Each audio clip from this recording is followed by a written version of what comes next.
اعوذ باللہ من الشیطان الرجیم بسم اللہ الرحمن الرحیم۔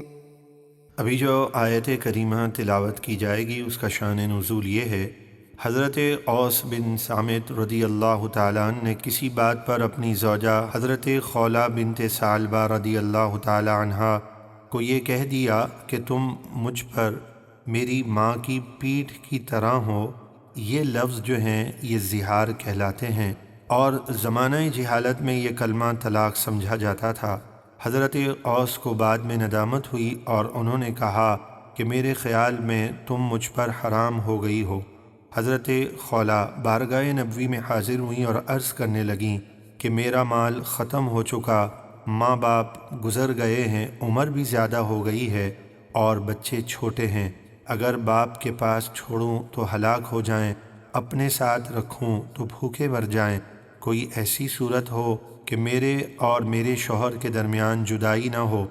آپ صلی اللہ علیہ وسلم نے فرمایا، اس بارے میں مجھ پر کوئی حکم نازل نہیں ہوا، یعنی دستور تو یہی ہے کہ زہار سے عورت حرام ہو جاتی ہے۔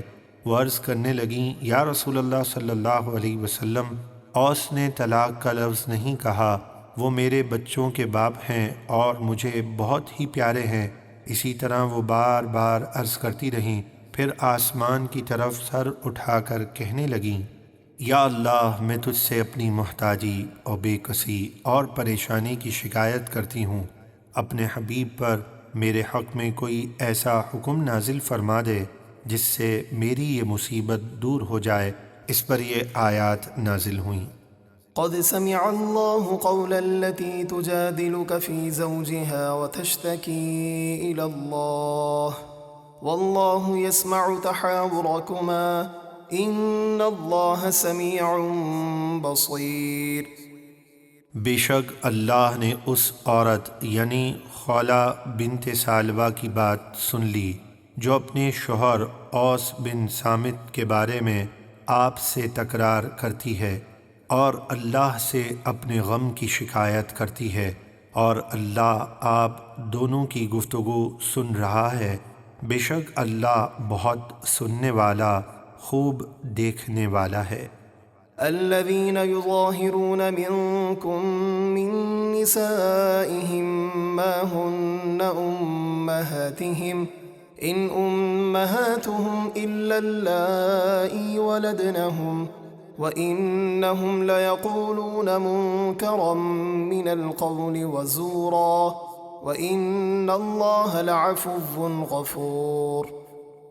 تم میں سے جو لوگ اپنی بیویوں سے زہار کرتے ہیں، یعنی کہتے ہیں کہ تو مجھ پر میری ماں کی پیٹھ کی طرح ہے، تو یہ کہہ دینے سے وہ ان کی مائیں نہیں بن جاتیں، ان کی مائیں تو وہی ہیں جن سے وہ پیدا ہوئے، اور بے شک وہ بری اور بالکل چھوٹی بات کہتے ہیں، اور بے شک اللہ ضرور بہت معاف کرنے والا، بہت بخشنے والا ہے۔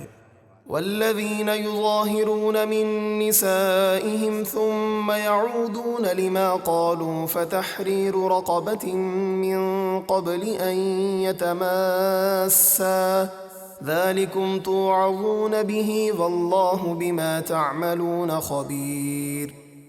اور جو لوگ اپنی بیویوں سے زہار کر بیٹھے پھر وہ اپنی کہی ہوئی بات سے لوٹنا چاہیں تو اس کا کفارہ ایک دوسرے کو چھونے سے پہلے ایک غلام آزاد کرنا ہے۔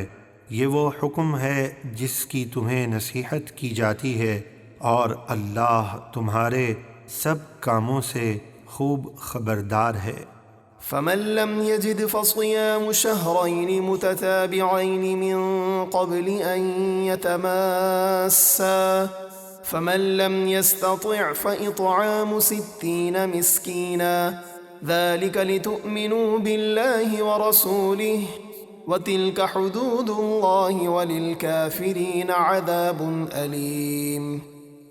پھر جو غلام نہ پائے تو اس کے لیے زہار کا کفارہ ایک دوسرے کو چھونے سے پہلے 2 ماہ کے لگاتار روزے رکھنا ہے، پھر جسے روزے رکھنے کی بھی طاقت نہ ہو تو اس کے لیے زہار کا کفارہ 60 مسکینوں کو پیٹ بھر کر کھانا کھلانا ہے۔ یہ حکم اس لیے ہے تاکہ تم اللہ اور اس کے رسول پر ایمان رکھو، اور یہ اللہ کی حدیں ہیں اور کافروں کے لیے دردناک عذاب ہے۔ ان الذين يحادون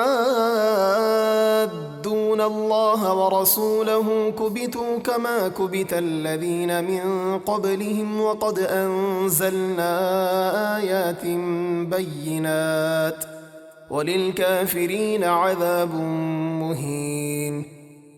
بے شک جو لوگ اللہ اور اس کے رسول کی مخالفت کرتے ہیں وہ دنیا اور آخرت میں ذلیل کیے جائیں گے، جیسے ان سے پہلے مخالفت کرنے والے لوگ ذلیل کیے گئے، اور بے شک ہم نے اپنے رسول پر روشن آیتیں نازل فرمائیں اور کافروں کے لیے ذلیل کرنے والا عذاب ہے۔